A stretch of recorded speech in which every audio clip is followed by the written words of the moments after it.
Hey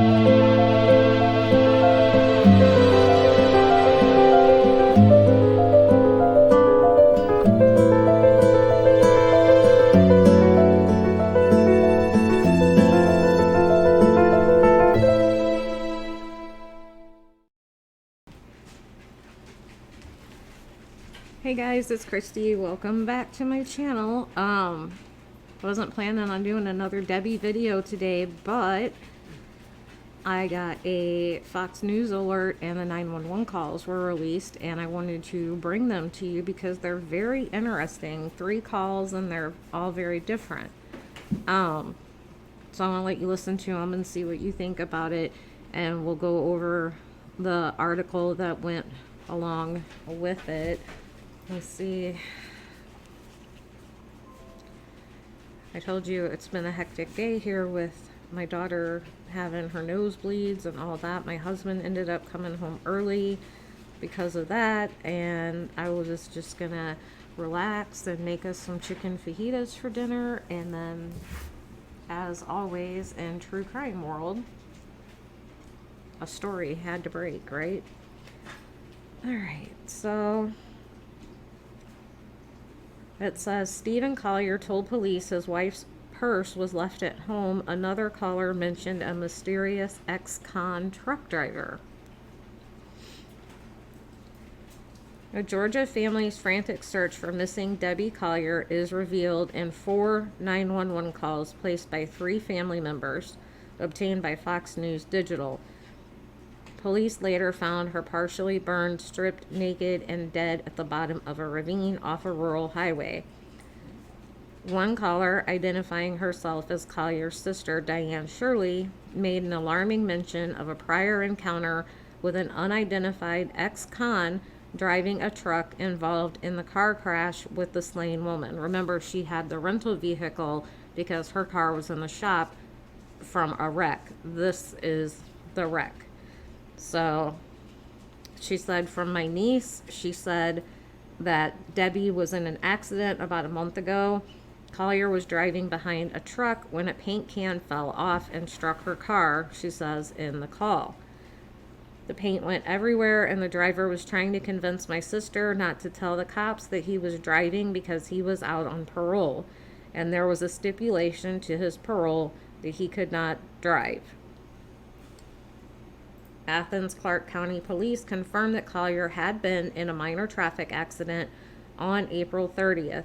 Additional details on the incident were not immediately available. Okay, so first we're going to listen to her sister's call. My name is Diane Shirley, and my sister lives in Georgia, and my niece told me she was missing. Her name is Deborah Collier, or she could go by Debbie. Okay. And I'm wondering if y'all have any information about it. As far as, I mean, no, not other than with the officer or whoever is working on the case. I don't know anything. Where does she live? Do you know? All I know is Athens. I'm sorry. I don't know her address. Collier. Okay. Collier. Yeah, I mean, I wouldn't have any information. When there's something, they will contact the family. Whenever they, like I said, whenever they have something for that. Okay. All right. We're just not getting information, so I'm just. Yeah, I'm sorry about that. I am really worried about my sister. Okay. And you know, do you have any information where she might go, or you have anything to add? Well, to it, from my niece, she said that she was in an accident about a month ago, and she was, on the road, and she was following this truck, and this truck lost a paint can, and the paint can hit my sister's car, and the paint went everywhere. And the driver was trying to convince my sister not to tell the cops that he was driving because he was out on parole, and there was, a stipulation to his parole that he couldn't drive. I got you. I'm sorry. I was going to ask, do you think that was told to anybody else? Well, do you think that was told to the officer, that concern? that standing from my niece. Okay. Yeah, I don't know if the officer knows that, but I can have him call you. If you want to pass it I along would with really, him, anything to help, yes, I would really appreciate that Yeah, that's no because problem. I'm I'm sorry, go ahead. I'm in Alabama, and you know, I really do. She won't, you know, she's not communicating very well with us, and I really would like to know what's going on. I got you. Yeah, since you may have insight on that, I'll have the sergeant give you a call. Is that okay? Yes, sir, that would be wonderful. All right. And let's see here. Excuse me one more time. What's your name? My name is Diane Shirley. And your phone number?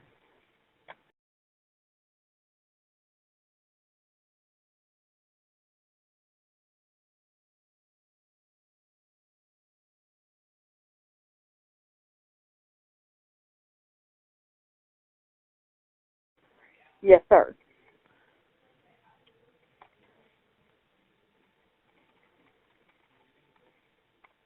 And this is your sister, right? Yes.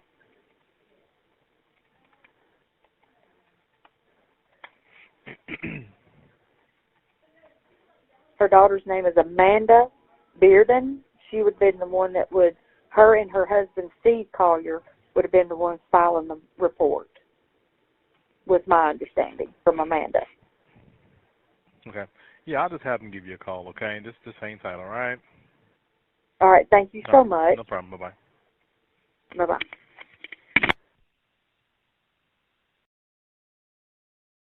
Okay, so it sounds like the sister had talked to Amanda, but it doesn't sound like she had a whole lot of the information.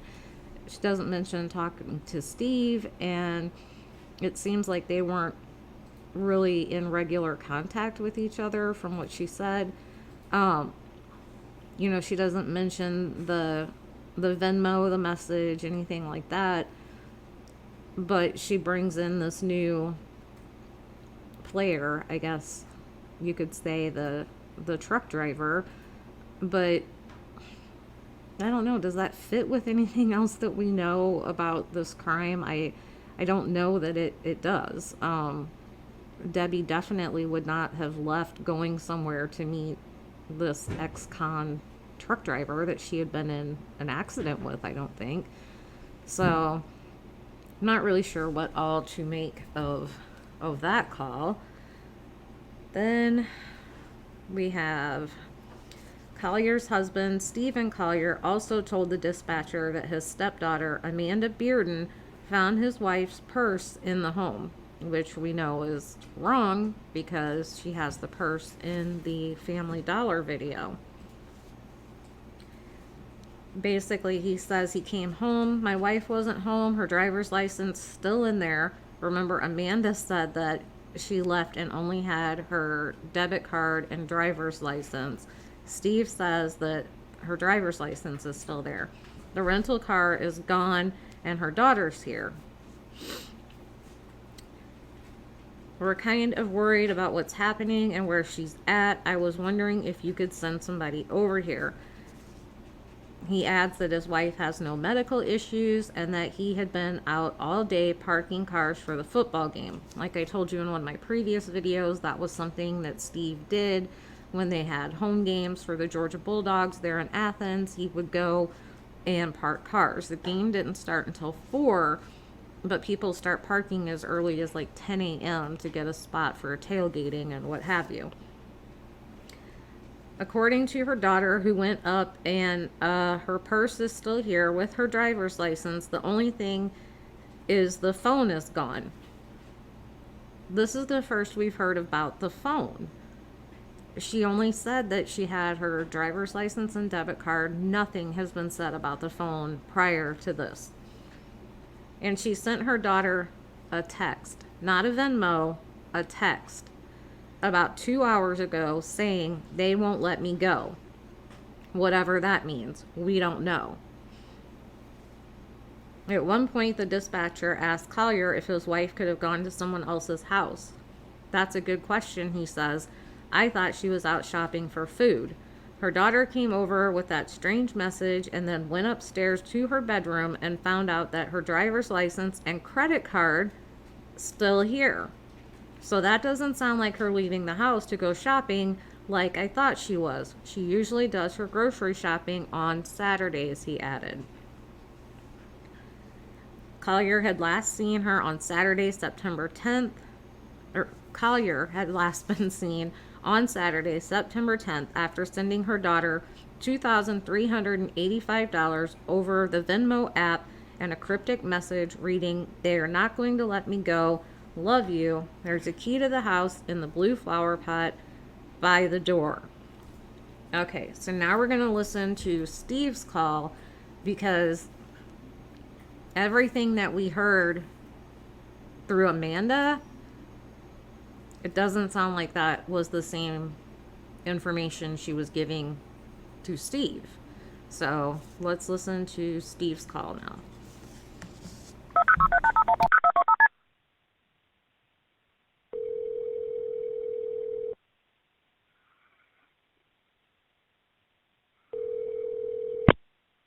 Athens, Candy, number 1. Yes.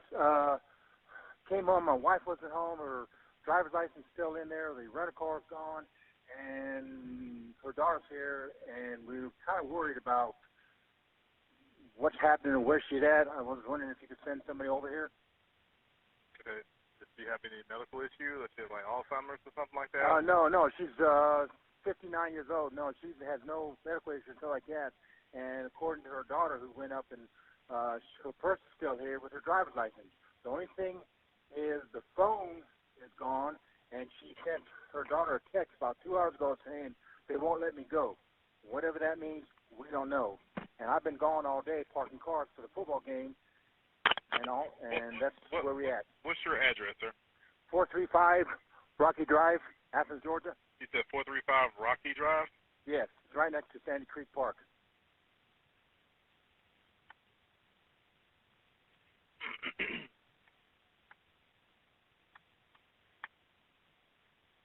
Okay, so she sent your daughter a text message saying that My stepdaughter. that they won't let her go.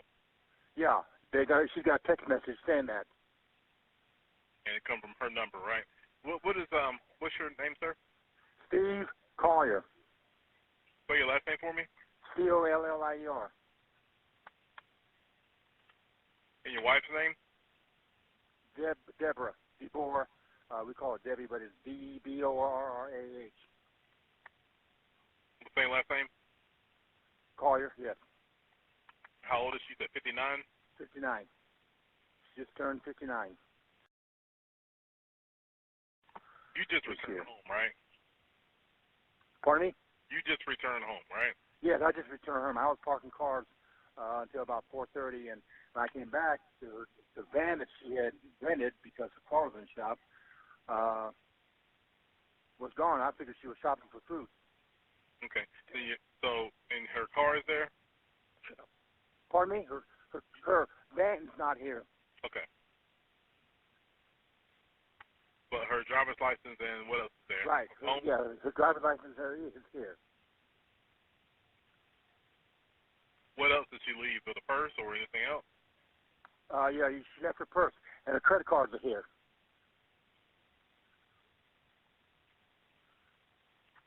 When was the last time she was seen? Well, I left at 9 o'clock. She was still sleeping.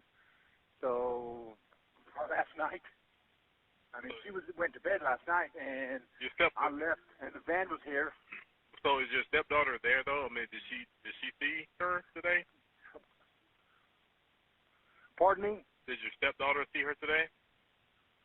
Wait a minute. You say a stepdaughter. Did she see her, or? Say that again. I'm trying to control a dog. Okay, your stepdaughter, did she see her recently? No, nobody has seen her. I was probably the last person to see her last night. What time? You said 9 o'clock last night? Yeah, about 9 o'clock we went to bed.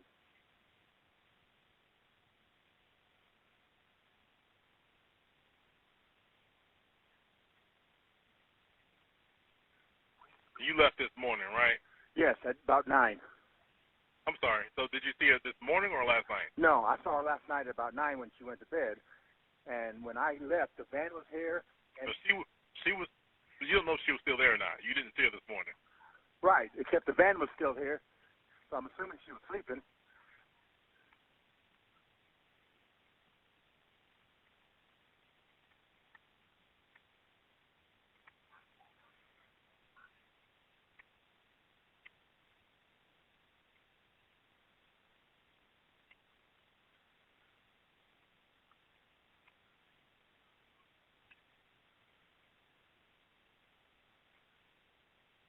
What time was the message sent to your stepdaughter? What time? About 2 hours ago?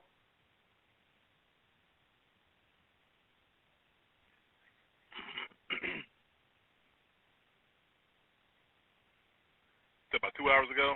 Yes.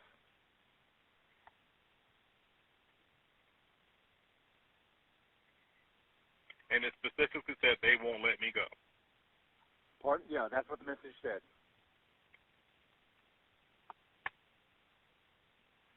And that's all it said, right? That's all it said. And she was last seen driving, or she was driving her. What kind of car is that? It's I don't know because her car's in the shop, so the rental place on The van that she was driving, was she be in, or you don't know? no, I don't know. It's Enterprise. She went in a call for Enterprise. It's a Pacifica or something. That's the car you saw this morning, though, right?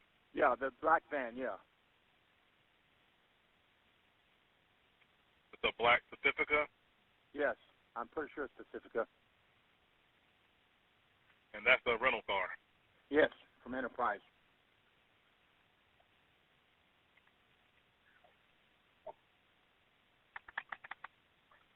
All right, I'm sorry. What's her birthday? Deborah, Debbie, or her given name is Deborah. No, her birthday. D-B-R-R-A-H. Her birthday?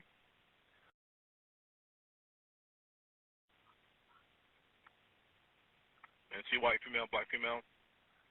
Pardon me? She white or black? White. How tall is she? About 5'5",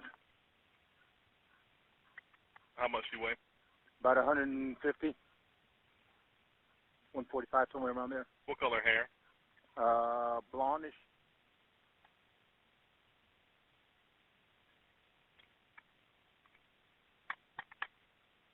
Would she be going to somebody's house, or?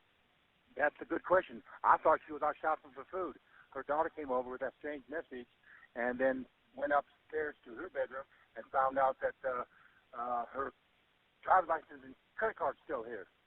So that doesn't sound like her leaving the house to go shopping like I thought she was. She usually shops for food on Saturday. So she don't have any money at all with her, or any other car? Not to our knowledge. She has nothing. But is her purse there? Yes. She left the purse as well? Yes.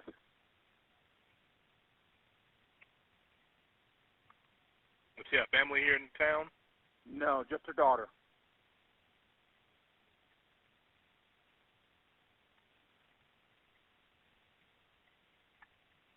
Have you tried to call the hospitals and jails just to be sure?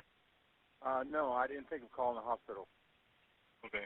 Go ahead. Like I said, I got them on the way out there to you. Okay. Go ahead and call both hospitals, Athens, Okay. and St. Mary's, and just check with the jail as well to make sure.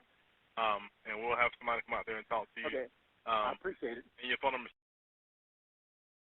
Yes. Okay. Okay. All right. Bye-bye. Thank you. Okay. Bye.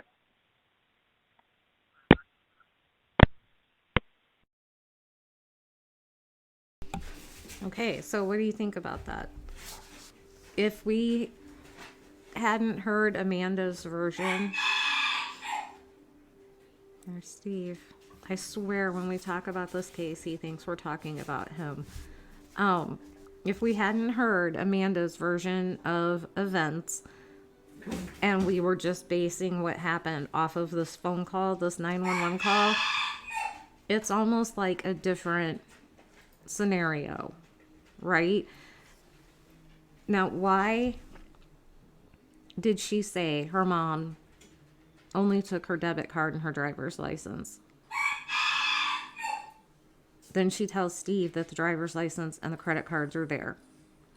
She tells Steve that the phone's gone, but nobody else seems to know that the phone is gone. She tells Steve, who obviously is not aware of the Venmo transfer, right? She says that her mom sent her a text. The only information about that message that Steve has is they won't let me go. Nothing about the key to the house and the blue flower pot. None of that. He's not aware of any of that. So, and the money.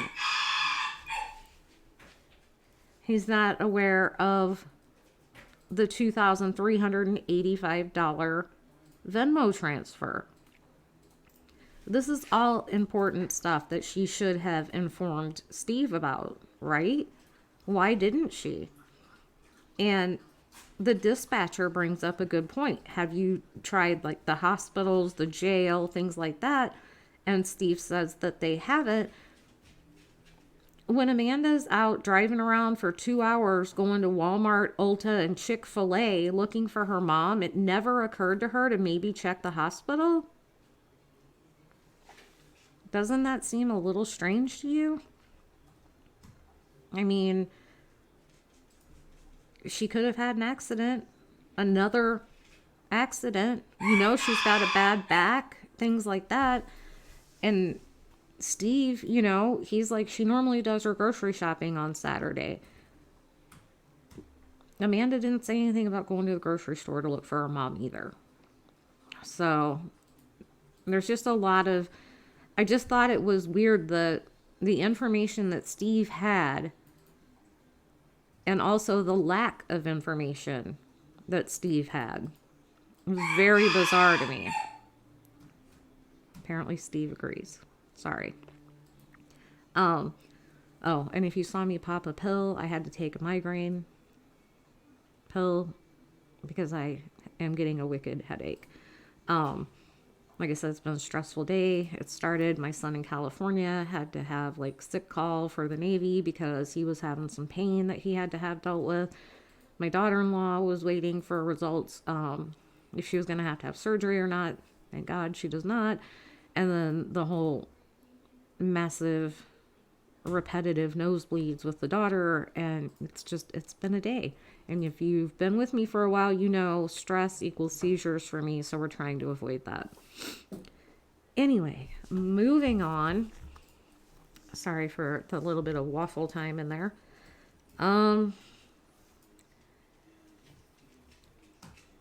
So the article goes on to say the Venmo payment came at 3:17 p.m., 8 minutes after Collier left a Family Dollar store in Clayton, about 90 minutes north of her home in Athens. Collier was seen on camera there carrying a purse, buying several items which were found near her body. She paid with a card, the video shows. And then there are other documents that have been obtained by Fox News Digital that are also very interesting, and we will talk about those after I let you listen to not one, but 2 911 calls from Amanda.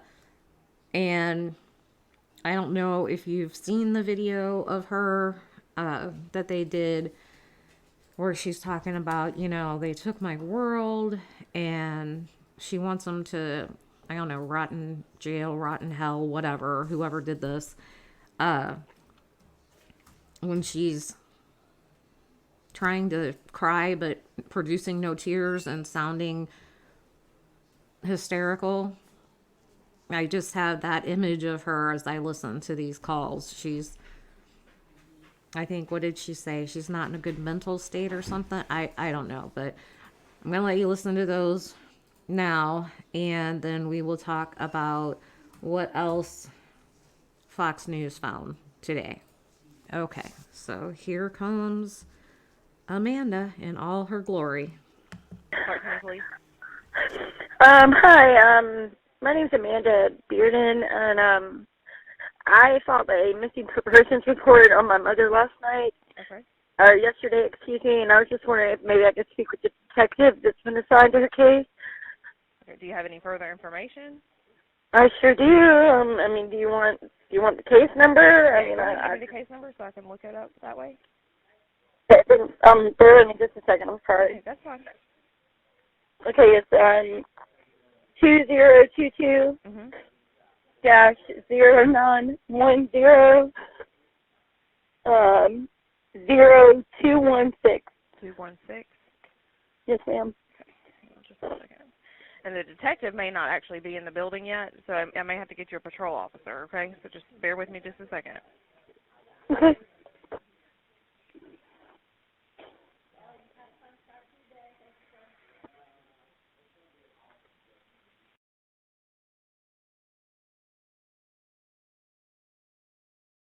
So 09010. I'm sorry, his handwriting is not that great, but it's 09100216. Okay, sorry about that. I think I missed. No, you're fine. It's only me. On Rocky Drive? Yes, ma'am. Okay. And what kind of update do you have, just so I know what to try to... Oh, no, I'm sorry. I didn't mean like I had an update. I just meant... Oh, my God. I didn't mean... I'm sorry. I'm not in a clear mental state. This is my mother that's missing. I just wanted to talk to them. I wanted to see if maybe there was something that I could do. I do have the rental agreement number if they needed that. I mean, that's the only thing that I have to offer. So maybe, because she was in a rental car, I do have her rental agreement number. If they could maybe trace the GPS in it. Okay. All right, what's your phone number?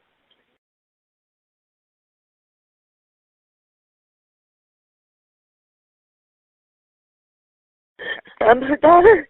Yes, ma'am. Take a deep breath for me, okay? I'm sorry. It's okay. It's okay. I'd be upset too. I completely understand that part, like being upset about it. So the officer that took your report is already gone for the day. He worked last night. And then the detectives, I don't think they're in the building right now. They're kind of working on an on-call basis, so I don't know that I can get in touch with them unless I have something, you know, fresh to give them. And that would be something, but I can see if I can get another officer to call you back, okay?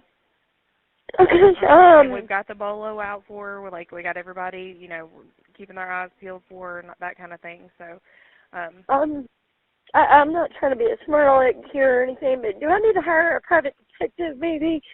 Because I mean, and I'm not trying to be ugly or anything, but I don't understand I mean, I know you don't know everything, of course, but why hasn't what I've asked being done? Like, why isn't the GPS in her van being traced? Do I need a private detective to do that? I mean, I'm not trying to be ugly or anything. I know. I just, the most help. Okay, so here's the thing. She's an She's an adult. Right. I get it. So that makes things a little more difficult because people are allowed to leave and go and do things without telling other people. And I know that's not a good answer. I understand that. But that is also, you know, that is also part of it because she is an adult. So it just takes some time also to do these things. And so I don't specifically know what they've done yet or not. I wasn't here last night, so I don't know. But from my understanding, they would be doing everything that we know to do currently. But I will definitely get somebody to call you back, okay? Okay, thank you for talking to me. It's no problem. I'm so sorry. I hate that this is happening to you. What was your name again, sweetie? Amanda Bearden. Amanda Bearden. Spell your last name. Bearden. Okay. All right. I'll get somebody to call you back here shortly, okay? Thank you so much. All right. Thank you. Bye-bye. Bye. Athens Clark County Police. Hi, can I speak with Colonel Johnson? Okay, I don't have a Colonel Johnson. Okay, he just called me. I have some more information for him, and I wanted to give it to him. My name's Amanda Bearden. Okay. All right. Hold on one second. I talked to you earlier. So it was Yes. Sergeant Johnson we had you talk to. Hold on. Sergeant Johnson. I'm sorry, honey. No, that's okay. Just lots of Johnsons around here, so I want to make sure I got No, the right one. I get it. You just need him to call you back? Yes, ma'am. I thought about it, and I have her iCloud information. I know that and correct me if I'm wrong, but if the phone is turned off, it would still track her. But I do have her. I've got her Apple ID and what I thought was her password, but the password isn't working.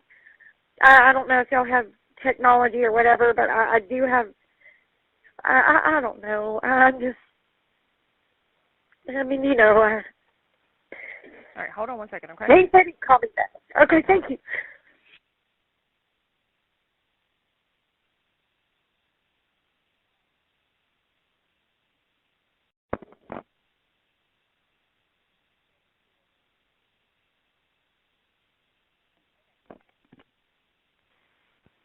All right, ma'am, he said he'd be... Sorry guys, my daughter's having another damn nosebleed.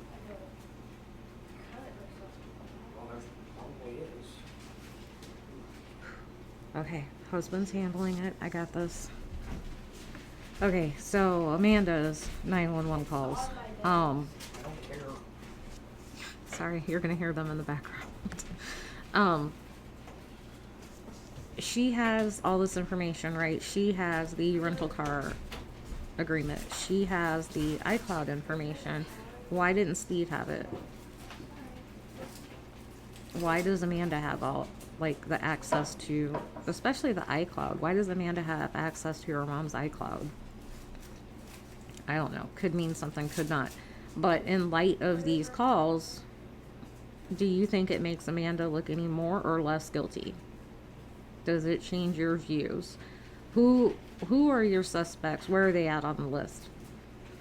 Like, how would you rank them? Does this change the way you're thinking about this case at all? Does it give you any new theories, ideas, perspective? If so, put it in the comments because I want to talk about all of it. I'm probably going to go back over these 911 calls a few times just to see if I pick up any other oddities about them that I didn't get the first 2 times I listened. But I really want to know what you think after hearing them. And now we're going to continue with the article from Fox. So Collier's phone was turned off after 3:17 p.m. on September 10th, the same time she sent the Venmo payment. The phone's last ping came at that time about 2.5 miles from a cell tower in Clayton. So she sent the Venmo, and then her phone is immediately shut off. The Habersham County Sheriff's Office says her time of death occurred sometime in between leaving the store at 3:09 p.m. and when they discovered her remains the following day around 12:30 p.m.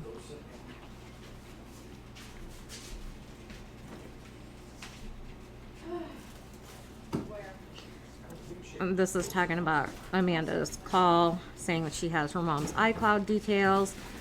She asked police why they hadn't been able to trace her mom's GPS. You know, should I hire a private detective? Like, we're not even 24 hours in, right? They made the police report at like 5 or 6 o'clock, and she was found at noon the next day. And she's already wanting to know if she needs to hire a private detective. These things do take time, as frustrating as it may be. Why isn't the GPS in her van being traced? Do I need a private detective to do that? A couple hours later, investigators successfully tracked Collier's rental vehicle location with the help of its Sirius XM radio. They found her remains a quarter mile into the woods. Saturday will mark 3 weeks since the missing persons report. Police, as of Thursday, had not publicly identified a person of interest or a suspect. Anyone with information on Collier's case is asked to contact Habersham Sheriff's investigators Cale Garrison or George Cason at 706-839-0559 or 706-839-0560, respectively. The Habersham County Sheriff's Office is expected to deliver a public briefing on the Collier case at 9 a.m. Eastern Time Friday, tomorrow morning. And if I can find the link and come on and watch it with you live, I will. Otherwise, I will come on after and we can talk about the highlights of what we find out in that briefing. So I would love to stay here and chat with y'all some more, but I really need to get off here and go tend to my daughter. And thank you for coming by and spending about a half hour of your time with me to listen to these calls and just wrap your mind around all the new information that we have now. Let me know what you're thinking, and have a good evening. As always, I will see you all in the next one.